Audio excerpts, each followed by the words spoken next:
Hello students, let's see this question.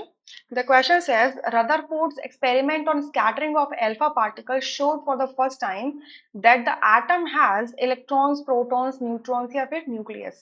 So Rutherford ने एक experiment किया था जिसको हम कहते हैं Rutherford's alpha particle scattering experiment.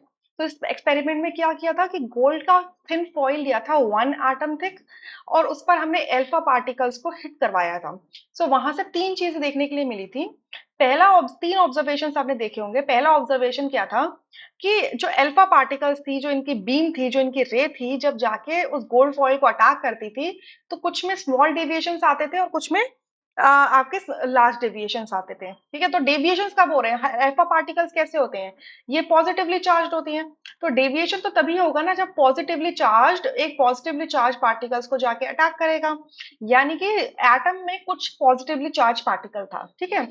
Second observation हमने ये बोला था कि बहुत सारी जो आपकी जो अल्फा पार्टिकल्स थी, रेस थी इनकी, वो अनडिफ्लेक्टेड आ गई, अनडिफ्लेक्टेड पास कर गई. यानी कि जो एटम था वो हॉलो था, एक सॉलिड नहीं था पूरे का पूरा, मतलब खाली स्पेस काफी ज्यादा था.